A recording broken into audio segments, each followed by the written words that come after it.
What's up, my millennial and Gen X sports fans? Thank you for tuning in to Nice TV Sports, where business and the sports behind it meet. All right. So we're going to talk about it today. I'm a little under the weather, but I wanted to make sure I delivered a video because something has been on my mind regarding Shannon Sharpe.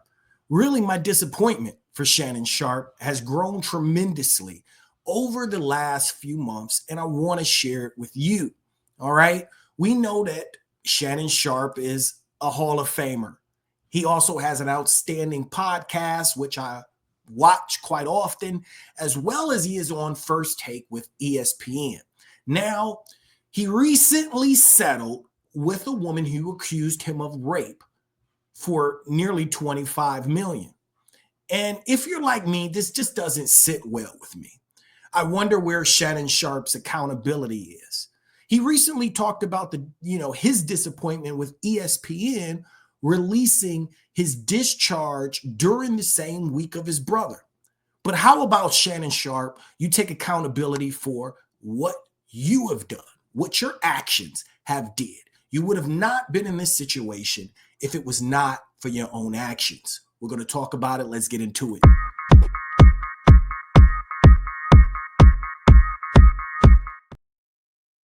All right, so Shannon Sharpe's OnlyFans girlfriend has officially retired from OnlyFans. So sorry for all of you who have subscriptions and wanted to see more of her.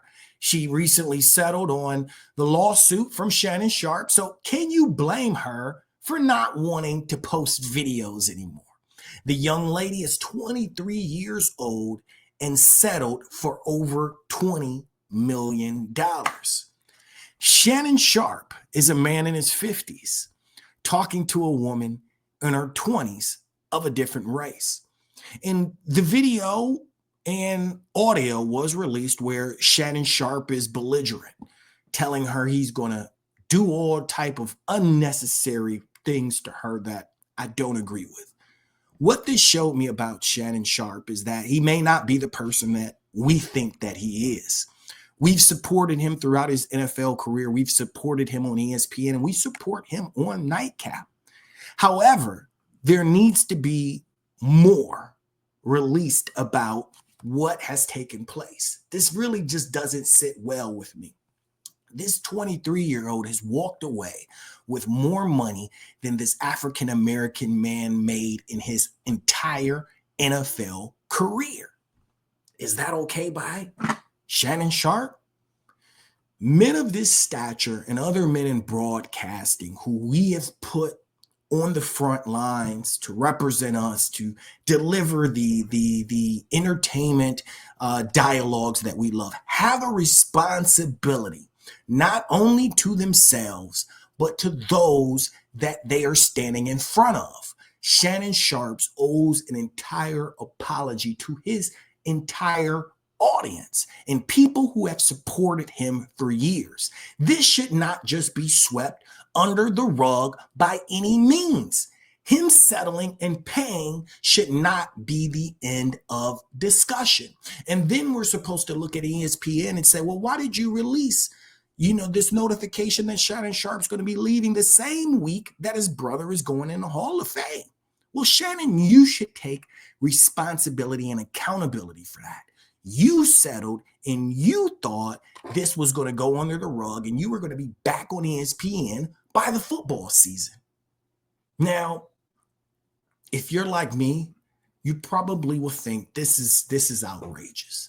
The thought that you can do these actions, pay off someone, and then remain on a throne with no real repercussions. I can't even fathom where your mind is. Shannon Sharpe needs to go back on Nightcap and address this situation with the audience like myself who has supported him for decades. Now, on the other end, this could turn out to be a good thing for Chad Ochocinco, who I am also a fan of. Now, he may be the actual replacement for Shannon Sharpe on ESPN's First Take. Now, that can be incredible. That could also be a big plus for him. But will we find another famous NFL podcaster in the same situation a few months down the line from here. Shannon Sharpe has lost $50 million with the actions and his dealings with the young lady. I hope he is seeking help for the things that he has been pushing down in himself. We expect more of Shannon Sharpe. We expect more of our broadcasters and our podcasters that sit in front of us every single day. I hold them accountable, and I think that you should hold them accountable too. This is a different podcast than I typically do, but it was on my heart to do it. You guys keep following. Make sure you tune in. I got a lot of hot shows right here for you guys to watch right on Nice TV Sports. Thank you guys for tuning in. Until the next time, peace.